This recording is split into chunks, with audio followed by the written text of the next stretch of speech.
Meus irmãos, bom dia a todos, a graça e paz de Jesus, amém. Deus abençoe, que essa escola dominical, este culto nesta manhã seja realmente bênção e edificante para a sua vida. Que Deus assim fortaleça as nossas vidas e as nossas mentes, em nome de Jesus.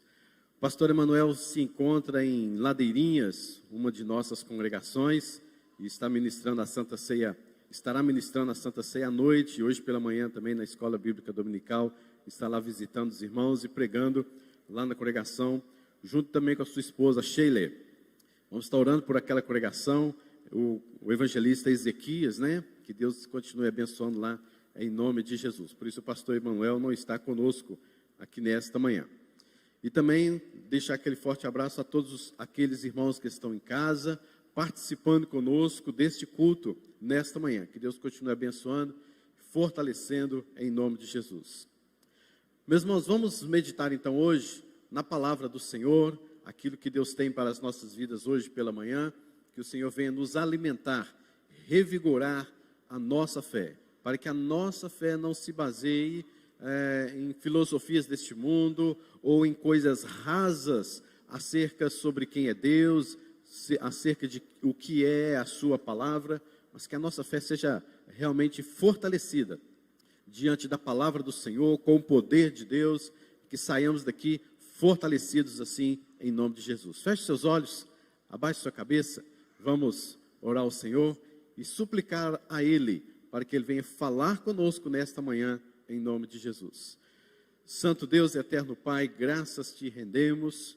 Obrigado, Senhor, por esta manhã tão preciosa que o Senhor nos concede, o domingo em que podemos nos reunir como igreja, como corpo, para bendizermos ao nome do Senhor, para termos momentos como este de comunhão uns com os outros e também, Senhor, para meditarmos na Tua palavra. Senhor, nós suplicamos a Ti que o Senhor venha falar conosco por meio, ó Deus, da Sua Santa Escritura, que possamos, ó Deus, olhar para as Escrituras, meditar, ler, aprender dela, com toda reverência, temor e tremor, e que o Senhor Deus venha fortalecer assim a nossa fé, diante e de acordo com a palavra do Senhor.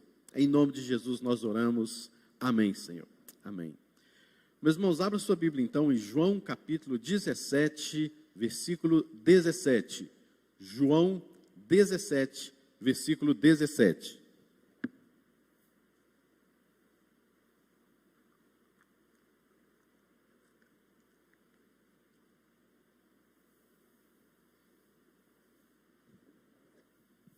João 17, 17. O que diz lá? Vamos todos ler juntos? Os irmãos que estão em casa também, faça a leitura aí, audivelmente, para que você participe conosco.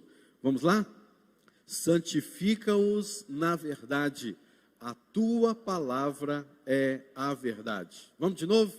Santifica-os na verdade, a tua palavra é a verdade.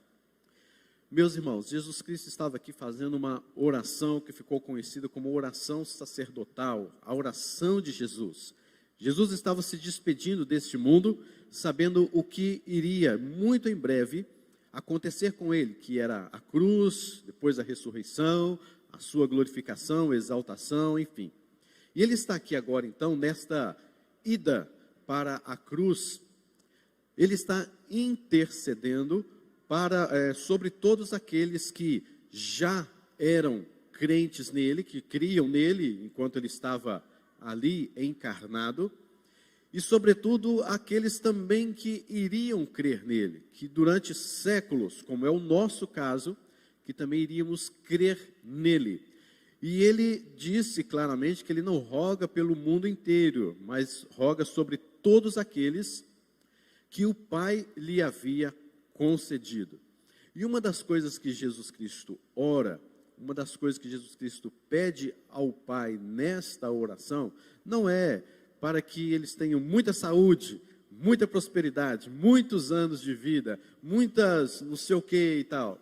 O que Jesus Cristo pede a Deus, o Pai, é: santifica-os na verdade, a tua palavra é a verdade.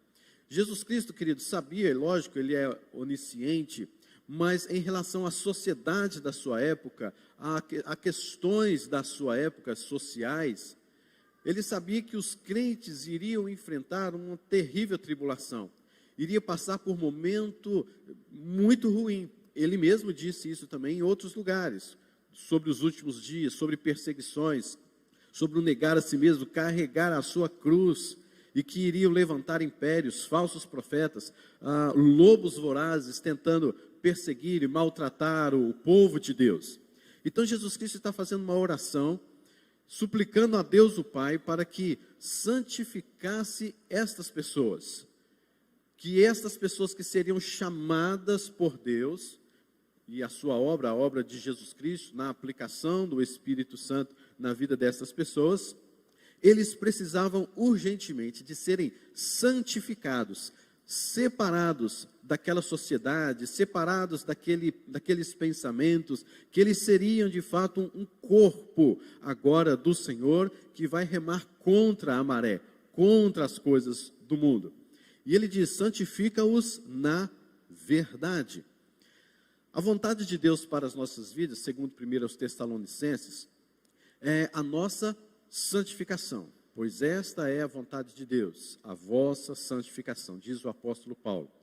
Então, é o desejo de Deus, é o querer de Deus, é o executar de Deus, a santificação sobre as nossas vidas. Todo o crente, ele tem que saber e entender que ele foi chamado para ser separado, e santificação, santidade significa isso. E Jesus Cristo fala, santifica-os por meio de alguma coisa, santifica-os baseado em alguma coisa. Que coisa é essa? Na verdade. Santifica-os na verdade. Jesus Cristo não estava dizendo, santifica-os em alguma coisa aqui, outra coisa lá, mas santifica-os na verdade. Aí a minha pergunta, a nossa pergunta é, mas que verdade é essa? Se estamos vivendo, e nós veremos isso já já, em momentos, em uma sociedade, em um mundo em que há várias verdades, que verdade é essa que Jesus Cristo está referindo para que nós então pudéssemos e sejamos santificados? Ele mesmo completa esta sua frase na sua oração dizendo, a tua palavra é o quê? É a verdade. Então nós devemos nos santificar, segundo o quê? A palavra de Deus. Todos aqueles que querem buscar santificação, eles começam pela palavra de Deus. Eles têm a base na palavra de Deus. Logo, eu não posso me santificar pensando naquilo que eu mesmo devo fazer comigo mesmo. Aí eu vou andar tantos quilômetros, porque aí eu vou pagar uma promessa e vou ser santificado. Não, isso não está de acordo com a palavra, logo isso não tem base para nós nos santificarmos. Eu vou me santificar fazendo isso ou daquela outra maneira. Não, se não estiver de acordo com a palavra de Deus, isso não tem absolutamente base alguma. Nós só nos santificamos segundo a palavra de Deus. Não há santidade, não há processo de santificação das nossas vidas, se não houver a palavra de Deus em nosso coração. Logo você pode perceber que uma pessoa que não está se santificando, que não busca a santificação, ela também não está de maneira nenhuma lendo e meditando na palavra do Senhor, porque a palavra do Senhor é a verdade que nos santifica, é a verdade que nos faz parecer com Cristo. E nesta santificação, nesta separação, nós estamos sendo então o quê? Separados do mundo, com os princípios bíblicos em nossa mente, agindo em nosso coração. Então hoje, pela manhã, nós vamos falar sobre a regra de fé para a nossa santificação. O tema da nossa igreja neste ano é fé, esperança e amor. Fé, esperança e amor. E no mês de janeiro nós vamos falar sobre fé, esperança e amor em busca da santidade. Agora, a minha fé, ela tem que estar ligada plenamente à palavra de Deus. O meu amor, a minha esperança deve estar ligada na palavra de Deus. Eu não posso ter fé em alguma outra coisa, senão naquilo que a palavra de Deus me descreve. Eu não posso exercitar o amor de acordo com que O mundo pensa sobre o que é amor. Eu tenho que exercitar o amor de acordo com o que a palavra de Deus me ensina o que é amor. Eu não posso ter esperança, uma esperança vaga e vazia, segundo o que o mundo dita para mim, uma esperança tão caótica, uma esperança vazia, uma esperança desesperada. A minha esperança deve ser de acordo com a esperança que a verdade, que a palavra de Deus determina para mim. Logo, queridos, a Bíblia, a palavra de Deus, ela é o quê? A nossa regra de fé e prática. O que significa isso? A nossa regra, a nossa norma de fé. Eu creio na palavra de Deus, eu creio em tudo que a palavra de Deus me fala. Ela é toda verdade, ela é a única verdade. E é sobre isso que veremos nesta manhã. E ela é também a minha regra de prática. Queridos, eu não posso crer em alguma coisa e praticar diferentemente daquilo que eu creio. Isso se chama hipocrisia ou máscara. Todo mundo hoje usando máscara por aí afora, né? O que significa a palavra hipocrisia? A palavra máscara vem da palavra hipocretes, que significa aquele homem ou aquela mulher, né, que está num teatro e coloca máscaras para fazer ali um papel naquele teatro. Mas aquele papel no seu teatro não tem absolutamente nada a ver com a sua vida real. Então ela coloca uma máscara. E assim nós estamos vivendo dentro das nossas igrejas muitas vezes. As pessoas estão colocando máscaras de santidade. E fica bonito, né? Fica bonito assim que a pessoa, gente, mas que piedade, mas que santificação, mas que pessoa santa, mas que na verdade são apenas máscaras. A sua vida, o seu dia a dia não é uma vida de meditação na verdade. Não é uma vida realmente santificada pelo Espírito Santo na sua palavra, na verdade. Santifica-os na verdade. E muitas vezes nós temos uma vida de piedade, demonstrando santificação, demonstrando ser crentes, mas na prática, de fato, não é condizente com aquilo que nós cremos.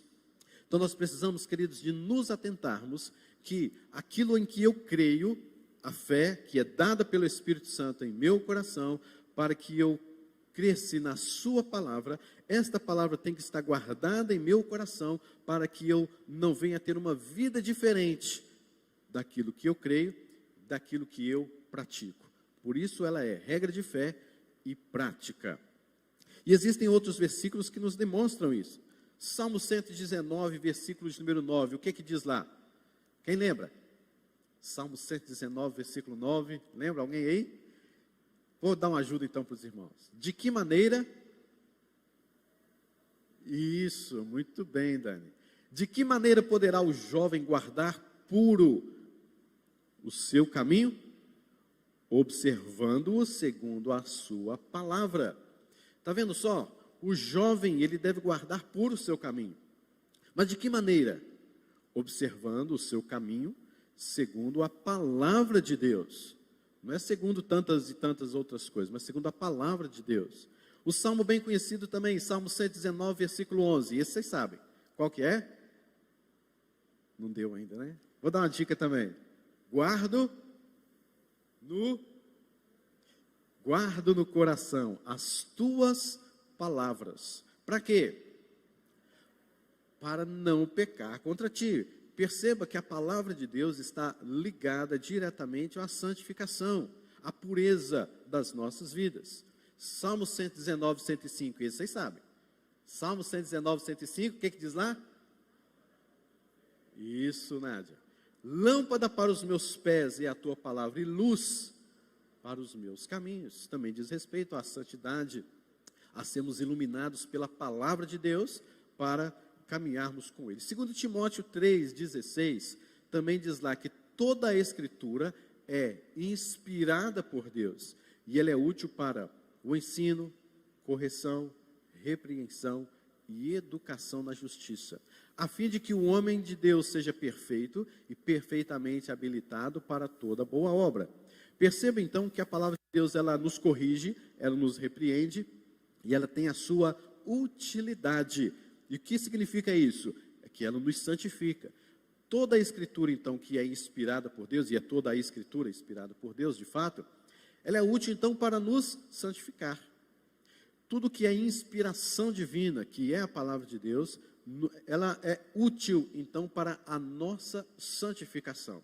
Então, perceba, queridos, que quando Jesus Cristo disse, santifica-os na verdade, a tua palavra é a verdade, Jesus Cristo está nos mostrando que é somente por meio da palavra de Deus, somente por meio da meditação, do ensino da palavra, do aprendizado da palavra de Deus e da praticidade da palavra de Deus em nossos corações, é que nós seremos santificados. É claro que o Espírito Santo de Deus, quando habita em nós, ele de fato habita em todos aqueles que foram regenerados e transformados, o Espírito Santo é que nos impulsiona, nos motiva, por meio da sua palavra, a nos santificar. Então o Espírito Santo, ele trabalha junto com a palavra. O Espírito Santo jamais vai contradizer o que está na palavra e vice-versa. Então tudo que o Espírito Santo faz e fará, ele fará de acordo com a sua palavra em nossos corações para nos santificar. Então perceba que a Bíblia, ela é muito mais do que um manual de receitas de como eu devo me santificar. Não é isso que eu quero dizer.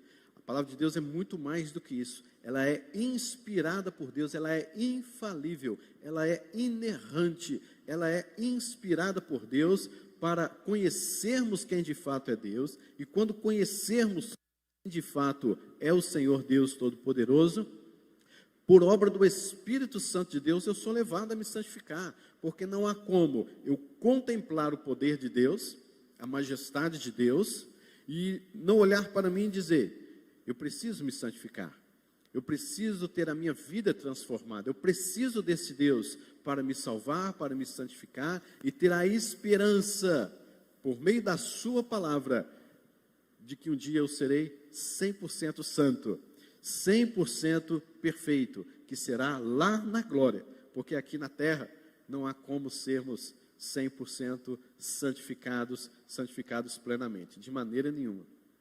Então, queridos, quando falamos em santidade, pegamos esta palavra de Jesus em João 17:17 e podemos ver claramente que a santidade está relacionada diretamente com a palavra de Deus, que é a única verdade pela qual cremos pela fé. Agora, a palavra de Deus é de fato palavra de Deus? Ela é a nossa regra de fé e prática, e isso implica muitas vidas, porque a minha vida vai ser ditada, direcionada pela palavra. Então, como você crê na palavra de Deus? Você crê que de fato tudo isso é verdade? A Bíblia foi escrita por homens falhos, homens errantes pelo caminho, homens que cometeram delitos e pecados dos mais terríveis. São cerca de 40 homens. 40 homens escreveram as Escrituras Sagradas. E você pode perceber que de Gênesis a Apocalipse tem tantas coisas erradas que estes homens fizeram ou delataram. Tem tantas coisas que às vezes nós questionamos, ficamos até impressionados. Estes homens não esconderam nada dos seus próprios erros ou de erros dos outros. Ou às vezes até mesmo pensamos, por que isso aqui está na Bíblia? E você crê de fato nisso, como tudo aconteceu, e você tem esta fé, esta esperança, esse amor na palavra de Deus, segundo tudo que nela, de fato, está escrito? Você tem isso mesmo, querido, no seu coração? Alguns dizem, e eu já ouvi muito isso acontecer, pessoas já chegaram para mim diretamente falando isso, pastor, eu não quero saber de teologia, eu não quero saber de doutrinas, eu não quero saber de ensinos, eu acho escola dominical algo ultrapassado demais, porque o que eu quero é só aprender de Jesus, da sua Bíblia, e já está bom demais. Meus irmãos, isso é uma superficialidade muito grande, uma imaturidade muito grande, porque quando nós lemos a palavra de Deus, nós estamos aprendendo doutrinas. Quando lemos a palavra de Deus, estamos aprendendo sobre Cristo, e sobre todas as implicações do cristianismo na nossa sociedade, no nosso mundo, na nossa família, na nossa casa. Então não tem essa de, eu não quero saber de doutrina, eu não quero aprender sobre, eu só quero aprender de Jesus, louvar e adorar o Senhor. Tá bom, mas como é que você vai adorar o Senhor? De acordo com a palavra de Deus. Eu não posso adorar a Deus do meu jeito.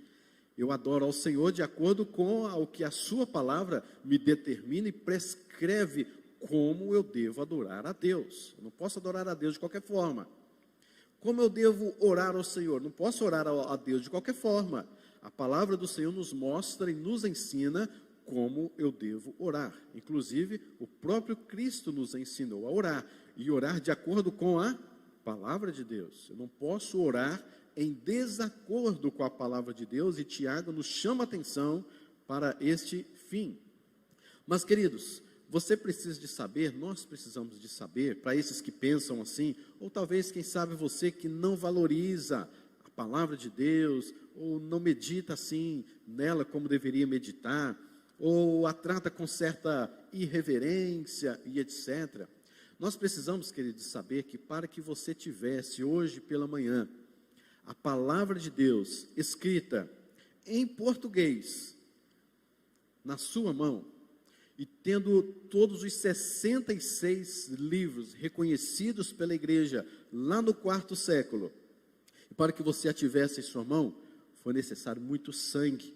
Muitos irmãos nossos, missionários, tradutores da palavra de Deus, muitas pessoas morreram, perderam a sua vida, porque estavam traduzindo a palavra de Deus, porque estavam interpretando a palavra de Deus, e lembrando que muitos tiveram que fazer uma teologia, uma discussão tremenda sobre determinados textos, só para traduzir uma palavra, para que ela não tivesse uma conotação diferente, para que ela não tivesse um significado tão diferente assim, daquilo que é original.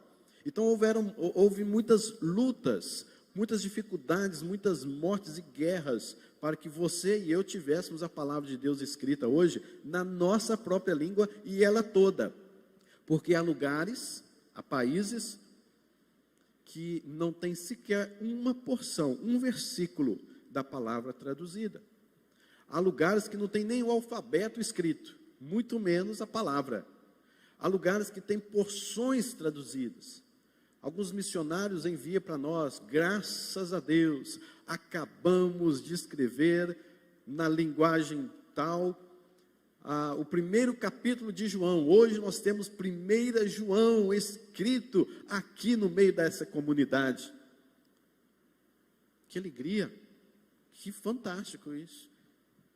E você tem os 66 livros completíssimos aí na sua mão. Já pensou? Que bênção. O instrumento que você tem na sua mão para evangelizar, para testemunhar, para se santificar, para buscar a Deus, e pessoas se alegrando porque teve um versículo ou 14 versículos traduzidos na sua língua somente, e aguardando que outros façam e continuem, dê prosseguimento a este trabalho. Meus irmãos, nós vivemos hoje, quando Jesus Cristo diz: santifica-os na verdade, a tua palavra é a verdade. Nós vivemos hoje um período chamado de pós-modernidade. Aí tem várias implicações do porquê, etc., não vamos entrar nisso. Mas você pode perceber comigo que essa chamada pós-modernidade tem pelo menos 3 características. A primeira delas é chamada de pluralismo. O que é o pluralismo? É que não há verdade absoluta, mas há pluralidade de verdades. Então tem aquela verdade ali, tem aquela outra verdade, tem aquela verdade, e tudo é verdade. E aí nós temos a segunda característica, que é chamada de inclusivismo. O que é o inclusivismo? É que você tem que incluir todas essas verdades dentro de uma sociedade, uma comunidade, um grupo maior ou um grupo menor, ou até mesmo individual. Ou seja, você não pode dizer assim: olha, isso aí não é verdade. Não, isso é verdade. É verdade para mim, e deveria ser verdade para você. Então, na verdade, todos nós temos uma verdade, e nós não podemos excluir nenhuma verdade. Nós precisamos incluir verdades. Nós não podemos dizer que há uma verdade melhor do que a outra, que nós não podemos dizer que há certo e que há errado, nós não podemos dizer que isso é ver um lado e aquilo é ver o outro lado. Todos nós temos direito, todos nós temos vozes, todos nós temos a nossa própria verdade. Assim caminha a humanidade. E a terceira característica é o relativismo, que junta essas coisas e pega então essa filosofia, este princípio de vida também, que é exatamente esse fato de que todas as ideias inclusivas e aceitas representam os pontos de vista individuais, ou de determinado grupo, ou de comunidade. Uma coisa é certa, você não pode você não pode impor aquela verdade. Então todo mundo tem uma verdade no seu coração, e você não pode ir contra a verdade daquela pessoa, porque ela é uma verdade para aquela pessoa, então você não pode impor, você não pode pregar uma verdade. Estamos vivendo isso.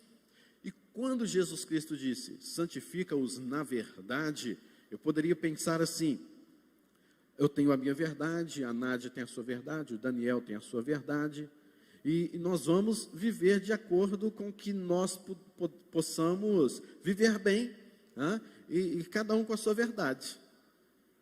Isso é o relativismo, é o inclusivismo, é a pós-modernidade, a pluralidade no nosso meio acontecendo. Só que Jesus Cristo disse o quê? A tua palavra é a verdade. Então nós entendemos que não há verdades por aí afora. O crente tem que entender que há uma verdade. E isso implica várias coisas quando olhamos para a nossa sociedade hoje. Porque você vê várias verdades, que na verdade não são verdades, né? São falsas ideias e princípios morais que não condizem com a palavra, mas são verdades para aquelas pessoas. Logo, eu não posso, entre aspas, eu não posso impor verdades, eu não posso falar da verdade da palavra de Deus, porque esse é o meu ponto de vista, e o ponto de vista da pessoa é outro, e eu tenho que, então, não pregar para ela, porque ela tem a sua própria verdade. Isso tem impacto, queridos, dentro da nossa própria igreja. É que a Bíblia não pode ser identificada, então, como a verdade absoluta, como o próprio Cristo nos disse, como uma verdade infalível, ou a verdade infalível, a verdade inerrante para todas as épocas e para todos os povos. O que acontece com isso é que alguns estão dizendo que a Bíblia é o quê? Ultrapassada. E se eu penso que a Bíblia é ultrapassada, eu estou dizendo que toda a verdade nela, que é única, está desencadeada, está desestruturada. Logo, eu não posso crer mais na verdade da Bíblia, porque ela ficou lá para trás. E se ela ficou lá para trás, nem lá atrás, ela também poderia ter surtido algum efeito, porque lá atrás também ela se tornou uma inverdade. Então, você perceba que nós estamos mostrando aqui que existe uma única verdade, e esta única verdade é a palavra de Deus. Ela é útil para a correção, para a educação da justiça, a fim de que o homem seja perfeito e perfeitamente habilitado para toda boa obra. Qualquer coisa que venha de fora para dentro, qualquer coisa que venha com uma interpretação de fora para a Bíblia, trazendo aquele texto de acordo com o que você quer que ele fale, isso se torna heresia, reprovável, e a própria palavra de Deus nos fala sobre os castigos inevitáveis daqueles que assim fazem. Está lá em Apocalipse, que nós não podemos acrescentar, não podemos diminuir a verdade descrita neste livro, que ela é toda a verdade. Então há até mesmo um castigo inevitável sobre aqueles que olham para a palavra de Deus e a interpretam de qualquer maneira, ou interpretam de acordo com a sua verdade, de acordo com o seu critério, não observando com todos estes critérios, com toda aquela preocupação e zelo de observar o que Deus de fato está dizendo naquele versículo, o que Deus de fato está dizendo naquele contexto, naquele livro para nós. Isso é coisa muito séria. Eu não posso interpretar a Bíblia de qualquer forma, ou deixar com que ela fale uma coisa e eu fale outra completamente diferente. Toda a Bíblia é um princípio norteador de famílias, de vidas que foram um dia transformadas e precisam deste alimento. Então não posso dizer que a Bíblia é uma qualquer coisa, um sermão, uma pregação, um estudo bíblico, uma meditação em casa, é simplesmente qualquer coisa. Eu preciso entender que ela é a verdade, única verdade para a minha vida, e eu preciso crer nela de fato. A Bíblia, queridos, para nós concluirmos que a Bíblia ela é a palavra de Deus, e que podemos tirar dela toda a nossa regra de fé e prática, nós precisamos de crer nela, então, de fato, como inspirada por Deus. Se alguém crer que a Bíblia não é inspirada por Deus, logo estas verdades que estão nela, a verdade é a palavra de Deus, toda ela, não faz nenhum efeito para esta pessoa, porque ela não crê que a Bíblia é inspirada por Deus. Então não vai fazer diferença para esta pessoa. Você tem que crer que ela é infalível. Durante todos os séculos, ela foi infalível para os nossos primeiros pais. Ela foi infalível durante a Reforma Protestante. Ela foi infalível para os meus avós, para os meus pais, para mim, e será também para os meus filhos, netos, bisnetos e toda a minha geração, em todo lugar, em todos os povos, em todas as culturas, que você nem sequer conhece. A Bíblia lá, ela é infalível. Eu tenho que crer, querido, que a palavra de Deus é inerrante. A palavra inerrante é mais comum, se tornou mais comum de 1920 para cá. Os reformadores nunca usaram esta palavra, porque usaram mais a palavra infalível. Em 1920 houve um congresso, um concílio de pessoas que estavam refazendo uma teologia que necessitava de respostas para uma determinada sociedade. Então, eles, a partir de então, colocaram também essa palavra, que a palavra de Deus ela é inerrante, ela não possui erros geográficos, erros históricos, erros de autores, erros disso ou daquilo outro, ela não possui nenhum tipo de erro, e graças a Deus por isso. Você tem que crer que ela é inerrante, você tem que crer que ela é suficiente, que ela é atual, e que daqui a 200 anos, se Jesus Cristo não voltar, daqui a 1000 anos, seja quanto for, ela continuará sendo atual para aquela época, da mesma maneira que nos é hoje, da mesma maneira que foi no passado. E ela traz revelação absoluta para todas as épocas e para todas as culturas. Queridos, quem não acredita desta maneira na palavra de Deus, procura colher informações, regras de fé e prática em outras fontes, como, por exemplo, as ciências naturais, as ciências sociais, como, por exemplo, na filosofia, que até mesmo em alguns pontos entram em total desacordo com a palavra de Deus, em pensamentos de escritores famosos e de sucesso, e constrói sistemas teológicos e doutrinários em cima disso. Eu fico vendo, muitas vezes quando um crente coloca lá um pensamento, seja nas redes sociais, ou seja, até mesmo no dia a dia, na real, na vida real também, quando coloca algum pensamento de algum escritor ou de alguma filosofia, como sendo uma verdade assim tão absoluta, e talvez coloque essa verdade mais absoluta do que a própria palavra de Deus. Quantas vezes já vi crentes compartilhando frases, entre aspas, bonitas, aí você vê lá embaixo lá assim, Chico Xavier. Meu Deus, como pode uma coisa dessa? Compartilhe um versículo, meu irmão. Compartilhe um princípio bíblico que você retirou daquela manhã na sua meditação da palavra de Deus. E ficam compartilhando coisas que não são, de fato. Pastor, mas Chico Xavier foi Chico Xavier. Vai lá para você ver, Isso não diz respeito à nossa vida cristã. É a palavra de Deus a única verdade. Não são os pensamentos de grandes filósofos ou de escritores de grande sucesso que fazem diferença na nossa vida. É a palavra de Deus. Frases parecem bonitas, mas não são bíblicas, e estão em desacordo com a palavra de Deus. E então a gente chega nessas afirmações relativistas, mostrando que o cristianismo não é a única religião certa. As demais também são. Aquela música que cantavam, né, antigamente, né, se o seu coração é igual ao meu, dá-me a mão e meu irmão será. Olha que coisa absurda, né? Não importa o que você pensa, o que você faz, quem você é, se o seu coração é igual ao meu, dá-me a mão e você vai ser meu irmão. Que absurdo isso!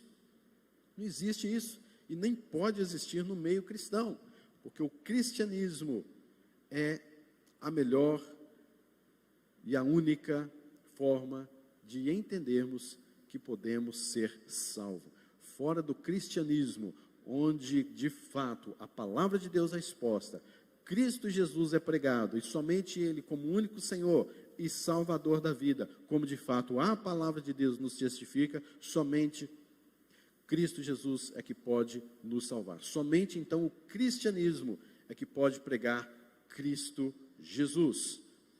Meus irmãos, mas eu quero ainda trazer para os irmãos algumas questões históricas sobre a própria Bíblia, palavra de Deus, para que nós entendamos como a palavra de Deus chegou até nós, como que de fato nós vemos hoje a palavra de Deus, 66 livros, mas como eles foram feitos, por que estão aqui, e por que estão como estão, por que existe esse texto e não outros, este livro e não outros, na palavra de Deus, por que 66, né? Alguns critérios, queridos, foram fundamentais para o reconhecimento desses livros que temos hoje e que são regra de fé e prática para as nossas vidas. Quantos livros mesmo nós temos no Velho Testamento? Gente, quantos livros nós temos no Velho Testamento? Não, 39. 39 livros no Antigo Testamento. Agora ficou fácil, né? Quantos livros nós temos no Novo Testamento? Ficou fácil, né? 27. Eu não sou muito ruim de conta, mas eu sei que é mais fácil eu guardar que um tem 39 e outro tem 27. Porque se eu fizer a conta em 66 menos 39 para dar 27, eu vou me perder. Mas 39 e 27. Aí a questão é exatamente essa. Como assim 39? Não podia ser 40? Não podia fechar ali? Por que 27? Não podia, né, jogar para 30 e ficar um número fechadinho, bonitinho? Queridos, em primeiro lugar, vamos vendo aqui sobre o Antigo Testamento, nós, em primeiro lugar, reconhecemos que os judeus, nos dias de Cristo, já tinham a Bíblia pronta. Você fala assim, pastor, como assim a Bíblia pronta? Já tinha, na verdade, o Velho Testamento, os 39 livros, muito bem reconhecidos, didaticamente ensinados, aplicados e tendo como regra de fé e prática para os judeus, de Gênesis a Malaquias. Então nós reconhecemos que eles já tinham a Bíblia pronta. Lembrando, queridos, que a palavra Bíblia não é bíblica, né? Você nunca encontra a palavra Bíblia na Bíblia. Bíblia é uma palavra que significa uma biblioteca, um conjunto de vários livros. Então, se eu tenho vários livros, na estante eu tenho uma Bíblia, certo? Mas nós a chamamos de Bíblia Sagrada, conjunto de livros sagrados, escrituras sagradas. Então, os judeus já tinham uma Bíblia pronta, já tinham uma biblioteca de Bíblia, de livros, que para eles já era regra de fé e de prática. Você pode perceber que Jesus Cristo, quando ainda era criança, ele leu Isaías 61 em alguns momentos, inclusive debateu a teologia com os mestres da lei, ainda quando era adolescente, baseado no Velho Testamento. E que Bíblia era essa? Onde é que eles estavam lendo? O que Jesus Cristo estava interpretando e ensinando, discutindo ali com aqueles mestres? Era exatamente a Bíblia que nós temos hoje, o Velho Testamento, os 39 livros. Então não há nenhuma dificuldade de entendermos acerca desses 39 livros do Velho Testamento. E outra coisa é que tanto os apóstolos quanto Cristo, eles também fizeram citações do próprio Velho Testamento e tinham reconhecimento desses livros em todo o Novo Testamento. Então, quando eles começaram a escrever o Novo Testamento, você pode perceber como diz o profeta tal, como diz, né, lá no Salmo, e eles leram isso e leram aquilo outro, que está lá no Velho Testamento. Então, esses livros do Velho Testamento foram de uma forma mais imediata aceita, não houve um processo conciliar para reconhecer esses livros. Em geral, a igreja os reconhecia automaticamente, anos depois, no ano 400, anos depois, a própria igreja já reconhecia também esses próprios livros como sendo autoridade sobre toda a igreja. Abra comigo em Deuteronômio 31, versículos 24 a 27. Deuteronômio 31, você vai perceber que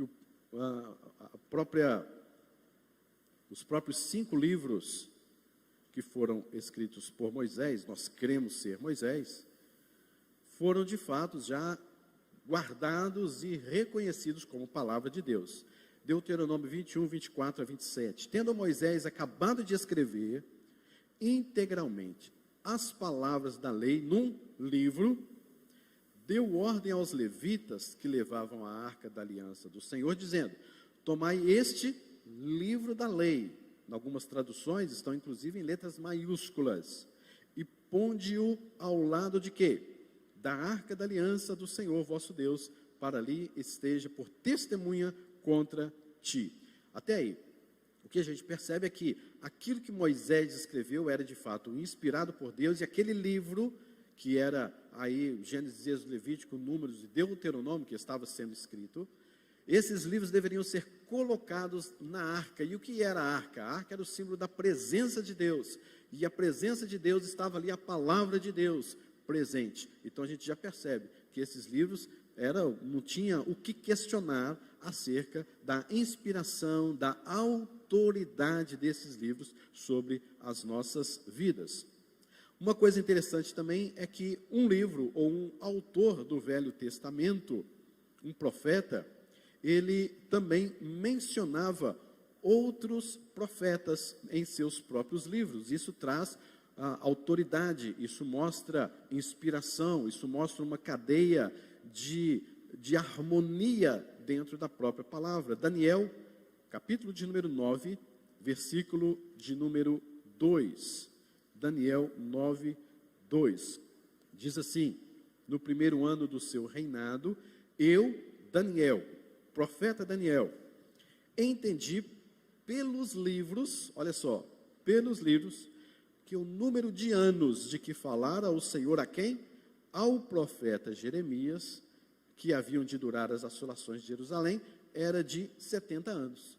Então o próprio Daniel, como um profeta, como alguém inspirado por Deus, ele cita um outro profeta inspirado por Deus, que é Jeremias. Logo isso torna tanto Jeremias quanto Daniel e as visões apocalípticas completamente inspiradas e de autoridade sobre as nossas vidas.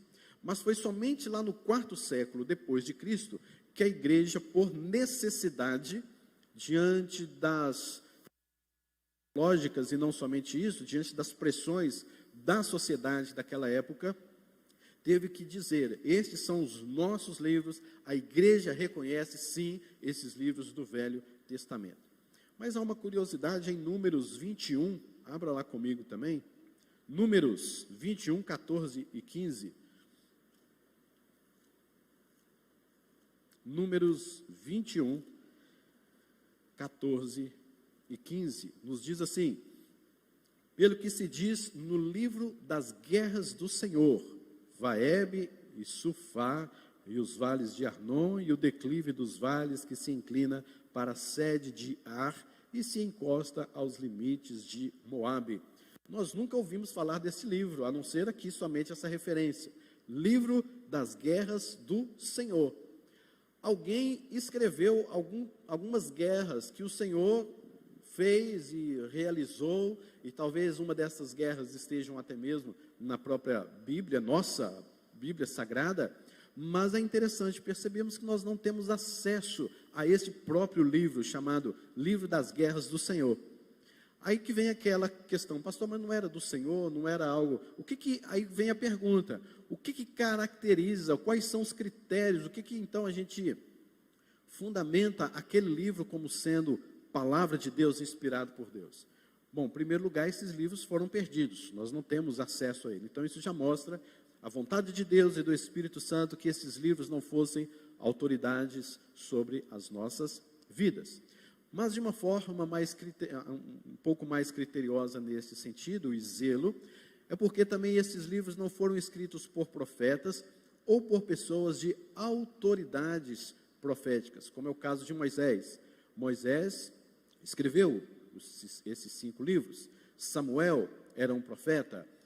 Daniel, Jeremias, Ezequiel eram profetas. Logo, eles tinham autoridade sobre a vida deles para escrever, ou às vezes eles colocavam alguém para escrever, um secretário, né, para escrever em nome deles, para que assim então se tornassem e fossem autoridades de regra de fé e prática para as nossas vidas. Então esses livros não estavam debaixo da autoridade da pessoa que escreveu, seja profeta ou, no caso do Novo Testamento, apóstolos. E com certeza foi o Espírito de Deus que convenceu os primeiros leitores a entender quais eram e quais não eram. E isso também é o próprio fato de testemunho do Espírito Santo, soberania e controle do Espírito Santo em relação à palavra de Deus, para que ela se tornasse, e de fato sempre foi, palavra inspirada, regra de fé e prática. Mas devemos lembrar, queridos, que a igreja nos primeiros séculos, principalmente, especialmente no 4º século, a igreja não definiu estes livros, a igreja reconheceu estes livros. É coisa diferente.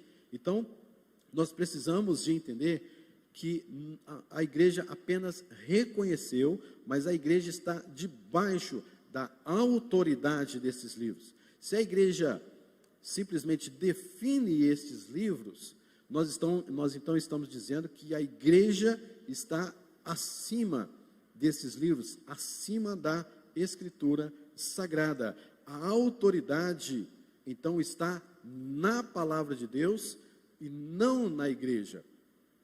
Mas a igreja, no decorrer dos séculos, esta mesma igreja, ela perdeu esse foco e começou-se a pensar que é a igreja que tem autoridade, inclusive autoridade sobre os próprios livros. Então, nós é que definimos o que é e o que não é. E deixou aquele reconhecimento submisso da igreja até propriamente o 4º século. E foi exatamente nesta questão que os reformadores batalharam, lutaram, perderam suas vidas, por conta exatamente desse ponto. Porque o que ficou conhecido então na Igreja Católica Apostólica Romana, começou a pensar diferente. Nós, a igreja, temos autoridade, sim, sobre os livros, ou seja, nós temos autoridade sobre as Escrituras Sagradas, nós é que comandamos, nós é que controlamos o que é palavra de Deus e o que não é palavra de Deus. A igreja, então, tem maior autoridade do que o texto. A igreja se torna mãe da Bíblia, e não a Bíblia é que se torna a mãe da igreja. E se a igreja é a mãe da Bíblia, quem é que manda? A própria mãe, né? A própria igreja. Então, a Bíblia começou a ser controlada, e não somente isso. Esse entendimento levou, de fato, a desrespeitar os textos em razão das suas interpretações particulares, inclusive de seus concílios, os concílios da Igreja Católica Apostólica Romana, que, na verdade, nós somos a continuidade, mas, portanto, voltamos às nossas origens da autoridade das Sagradas Escrituras. A igreja agora começou a dizer o seguinte, que nós temos autoridade sobre a Bíblia. Logo, aquilo que o Papa, por exemplo, fala é infalível. Espera aí, mas nós não usamos a palavra infalível somente para a Bíblia?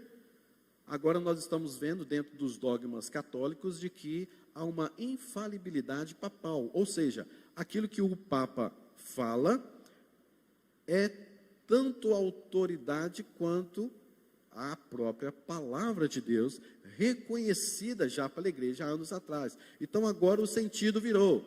Agora tudo que o Papa fala tem autoridade como a própria Bíblia e se torna regra de fé e prática. Por isso o catolicismo, ao pregar sobre a infalibilidade papal, diz a todos os cristãos, né, todos os católicos, que o Papa fala é de fato para ser seguido e pronto, não tem essa. E o que foi acontecendo no decorrer dos tempos? Os papas foram ganhando mais autoridade, mais autoridade, mais autoridade, e a Bíblia ficou o quê? Esquecida, apagada.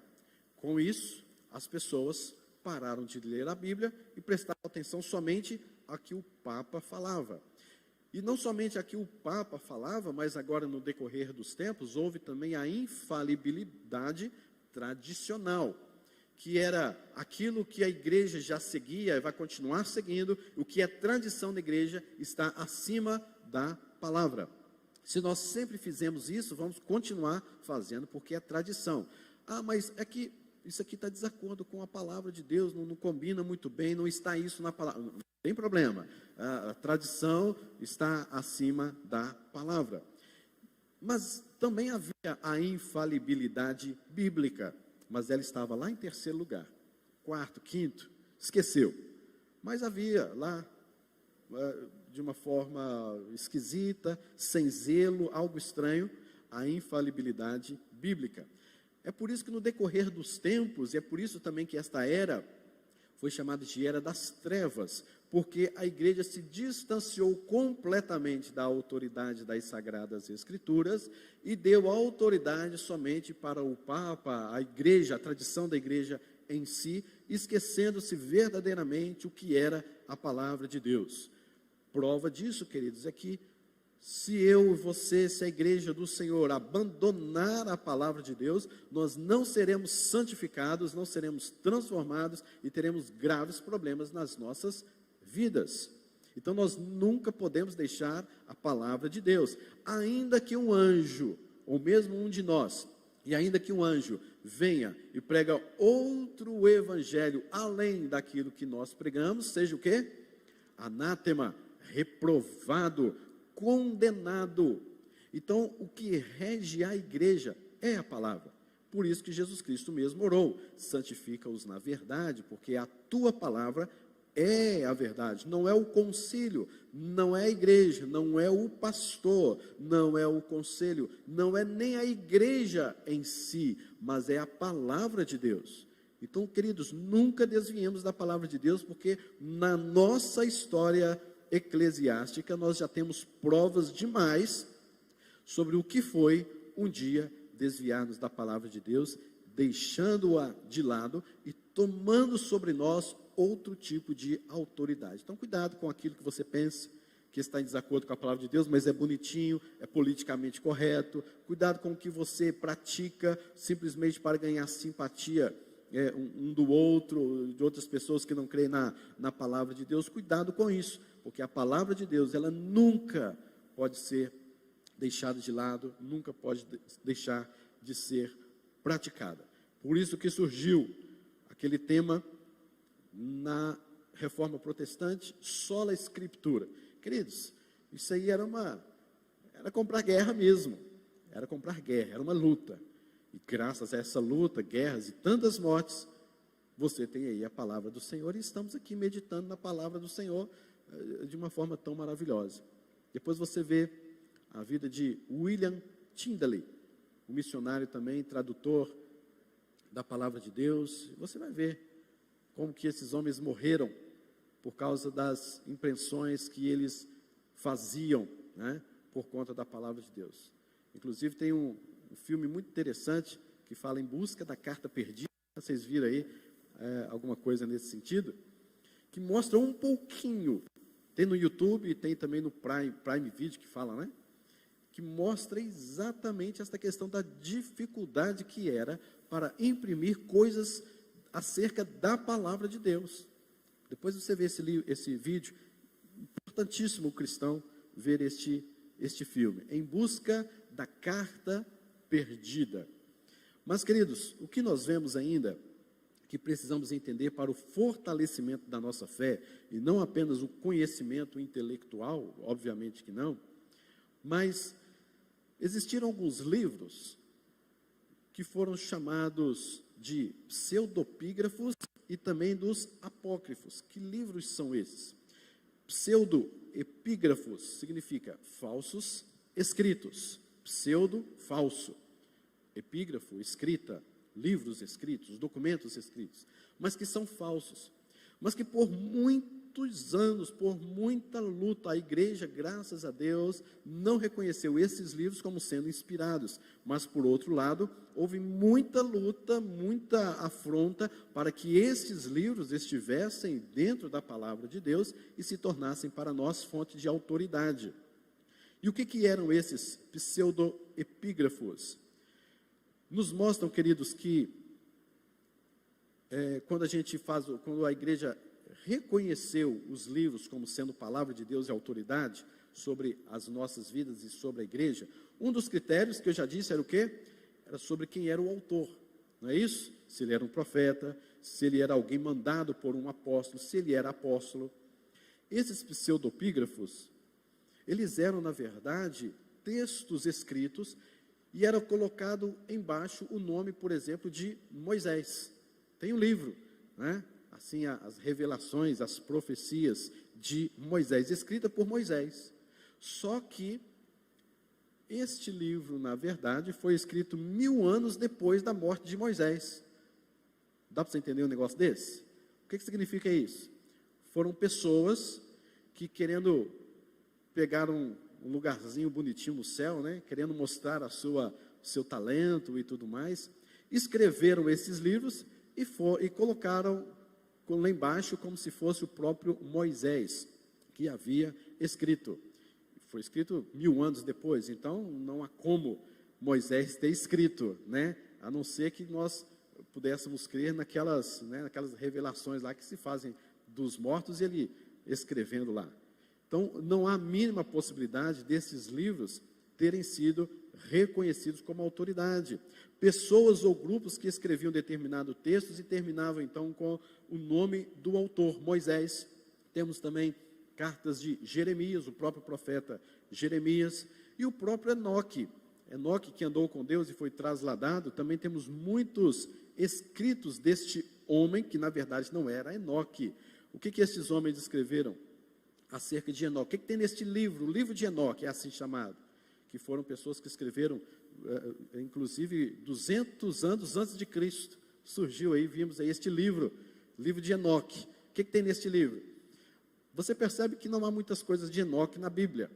Então, este autor, este pseudopígrafo, ele resolve escrever acerca da própria vida e como que ele andava com Deus, para ser até mesmo trasladado, e descreve também o arrebatamento de Enoque, como eram as estrelas, né, por onde ele passou, o céu, como que ele passou pelo sol, como que ele passou pelo universo, até chegar lá no céu.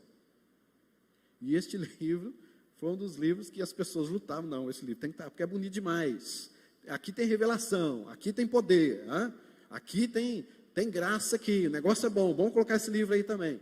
Então teve muitas lutas nesse sentido, trazendo novas revelações que não eram de autoridade do próprio Deus, e muito menos Enoque poderia escrever. Se você ler Jeremias 36, você vai ver ali que Jeremias escreve uma carta, alguma coisa que o próprio Deus mandou-lhe escrever e que não é colocado para nós o conteúdo desta carta. E ele chama então Baruque, um dos seus servos, para levar esta carta ao rei. E ele leva essa carta, mas o rei, ao ler esta carta, ele fica indignado, ele fica cheio de ódio, e ele manda rasgar esta carta, e depois Jeremias a escreve de novo. Mas nós não sabemos, não há em Jeremias 36, o verdadeiro conteúdo desta carta. Então, pessoas mais tarde, pegando esse gancho, né, escreveram o livro de Baruque. O que diz nesse livro de Baruque? Acerca daquilo que Deus mandou que o rei daquela época e ocasião fizesse. Eram palavras de Jeremias designadas a Baruque, e Baruque escreveu então esse livro. Só que este livro também foi escrito por volta de 150 anos antes de Cristo. Logo, não poderia de maneira nenhuma estar na palavra de Deus. Você pode dizer isso, pastor, mas para que ver isso, estudar isso, que coisa, é bom, é só para conhecimento. Não, queridos, o que eu quero mostrar isso com os irmãos, é que nós não podemos trazer novas revelações à palavra de Deus. Nós não podemos trazer um princípio que talvez seja até bonito, mas que não é bíblico. Nós não podemos dizer um princípio, seja em qualquer área que você possa imaginar na sua vida, e trazer uma coisa que para dentro da igreja, seja das ciências sociais, seja das ciências naturais, seja a própria sociedade, dentro desse relativismo podre que nós estamos vivendo, e trazer algo bonito, como se fosse Deus falando.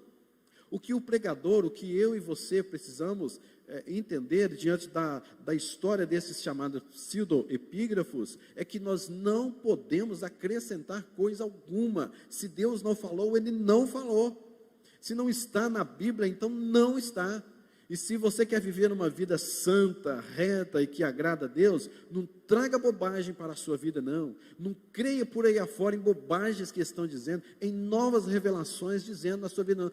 Tudo isso é falso. E durante muitos anos a igreja lutou para que esses tipos de revelações baratas, banais, não fizessem parte da sua vida como regra de fé e prática. Então não fica falando bobagens por aí afora, dizendo que Deus falou, que Deus falou que nada. Se você quer saber o que Deus falou, vai ler a Bíblia. Vai ler a Bíblia, vai meditar na palavra de Deus e Deus vai falar com você. Agora não fica aí com bobagens, falando que Deus falou isso e isso e isso comigo. Se não estiver de acordo com a palavra de Deus, pode ter certeza, foi Deus, mas o diabo sim falou com você nesse sentido. Porque não pode ser de maneira nenhuma Deus indo contra a sua própria palavra. E no que diz respeito, queridos, também há pseudoepígrafos, né, no Novo Testamento, como Pedro, João, o Evangelho de Judas, que há uns 20 anos, né, foi colocado aí, aconteceu aí, descobriram o Evangelho de Judas.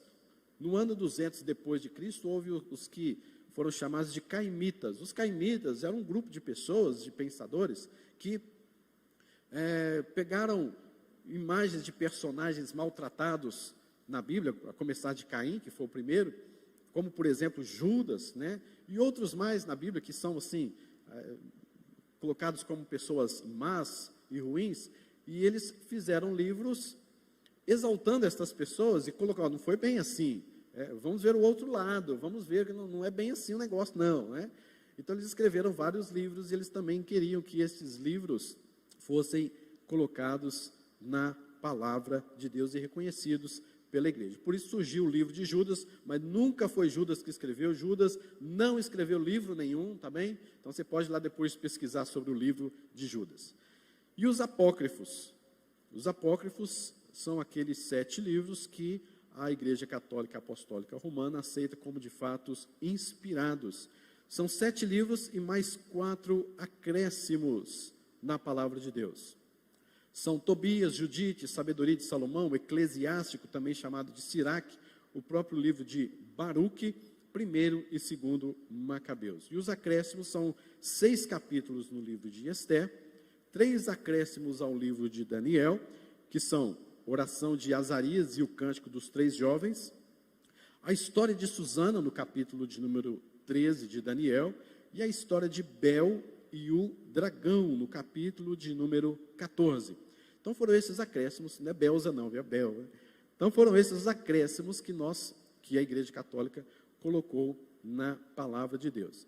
Só para a gente entender então, para partirmos já para a aplicação, a Igreja Católica então, diante da Reforma Protestante, perambulando ali na França, os norte da França e outros países, enfim, ela teve que agir contra para barrar a Reforma Protestante. E ela fez isso num concílio chamado Concílio de Trento, em 1546. E neste Concílio de Trento, o que eles fizeram foi defender as ideias da Igreja Católica Apostólica Romana diante da infalibilidade papal, diante da infalibilidade tradicional e diante da infalibilidade bíblica propriamente dita, para se defender das ideias dos reformadores e a difusão da Reforma Protestante. Então, o que eles fizeram? Há uma grande pergunta dizendo assim, foram os protestantes que tiraram, né, os 7 livros da Bíblia, ou foram os católicos que adicionaram esses 7 livros? Sempre houve essa pergunta, né? Mas quando você você analisa a história, você percebe a história, as coisas são do jeito que são, porque Deus preservou assim a história. Então, estes 7 livros foi um momento em que a Igreja Católica Apostólica Romana, ela se serviu para se defender das acusações dos próprios reformadores daquela época. E lembrando que, há alguns anos atrás, houve dois tipos de traduções da Bíblia. Primeiro, a Septuaginta, que é a tradução da Bíblia do hebraico para o grego, e depois nós tivemos a Vulgata Latina, que é a tradução do grego do hebraico para o latim, e também do grego, já tendo o grego para o latim, feita principalmente por Jerônimo. E Jerônimo traduziu estes livros, mas ele mesmo coloca na nota de rodapé que estes livros, eles não são inspirados, mas é somente para preservar a história dos judeus para futuras gerações. Mas ninguém lê nota de rodapé, né? Você está lendo o livro lá, que é um monte de nota de rodapé, você para ler tudo? Alguns param, né? Mas naquela época ninguém parou para isso eles arrancaram o que Jerônimo colocou. Então começou a dizer que, olha, esses livros sempre estiveram na Bíblia. Mas não é que eles sempre estiveram, foi apenas para preservar a história dos judeus. Hoje nós temos, por exemplo, né, um exemplo assim bobo, nós temos a Bíblia e temos o inário na Bíblia, não temos? Os inários, os hinos são inspirados por Deus? Não são, mas está ali para facilitar para você conhecer os hinos, né? Agora imagine se daqui a alguns anos, né, as pessoas olham para esses hinos, nós temos que cantar esses hinos porque eles são inspirados por Deus, está na Bíblia. Foi mais ou menos isso que Jerônimo fez. E em 1543, o Concílio de Trento abriu mão, ou se serviu, na verdade, para ir contra os princípios da reforma protestante. Jerônimo coloca assim: eu só vou incluí-los por questão de conhecimento da igreja como um todo, e falam de uma época importante, mas nunca foram reconhecidos nem aceitos como inspirados. Então, a própria Vulgata, feita por Jerônimo, afirma que esses não são inspirados, embora trazem alguns conhecimentos para a posteridade. Com isso, queridos, o que eu quero demonstrar para os irmãos também é exatamente esse fato, de que nós não podemos acrescentar coisa alguma. Esses livros vão em desacordo com a própria palavra de Deus. Por exemplo, em 2 Macabeus está escrito sobre a oração dos mortos, a oração pelos mortos, os sacrifícios. Então, tanto tem base para a missa do sétimo dia, quanto tem base também para o purgatório, que está descrito em 2 Macabeus. Está na Bíblia, purgatório está na Bíblia, está em 2 Macabeus, né? A missa do sétimo dia está na Bíblia, está em 2 Macabeus. Só que a Igreja Católica Apostólica Romana esquece que estes 7 livros, e mais alguns desses acréscimos, falam completamente contra, inclusive com muito mais ênfase, contra a idolatria. Então, quase que, como um autor disse, né, é um tiro no próprio pé, né? Então, a gente tem que ver que esses livros não são inspirados e não podem servir como autoridade da nossa vida. O mesmo princípio aqui é aplicado. Nós não podemos acrescentar nada à palavra de Deus. Tome cuidado. Você fala, aquilo que a gente canta, aquilo que a gente prega, devemos ter na pregação, zelo no ensino, zelo na nossa meditação, para que nós não caiamos em reprovação severa do próprio Deus. Então, queridos, quem nos santifica é a palavra. O fato de ler a palavra de Deus e não meditar é uma das maiores crises que a igreja passa em nossos dias.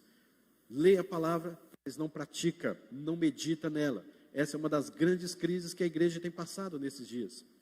Isso tem colocado as pessoas muito mais ouvintes do que praticantes. Isso tem tornado igrejas e pastores, teólogos, muitas vezes muito mais intelectuais do que crentes, do que servos.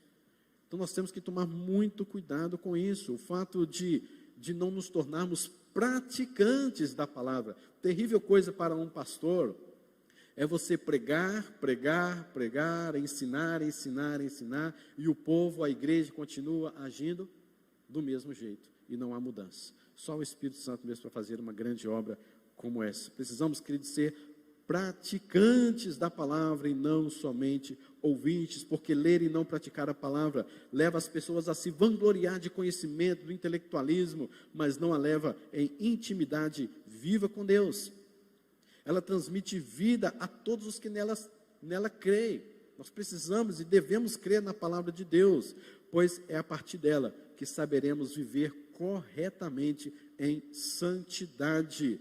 Santidade, então, queridos, não é uma fórmula que eu crio, que eu gerencio, que eu acho que deve ser. Viver com Deus não é viver da forma como você acha que deve ser, não é o seu princípio, não é o que você pensa, não é o que você tem aí no seu coração, há anos você pensa assim, não é a sua experiência. Viver com Deus é viver em acordo com a sua palavra, porque é ela que nos santifica, não a sua experiência, não o seu achismo, não o seu princípio, mas a palavra de Deus. Há pessoas, queridos, que acham que se santificam pelas regras religiosas, que simplesmente praticar isso, aquilo, outro estão santificadas, mas é a palavra de Deus. Queridos, que Deus nos abençoe, que a nossa fé, que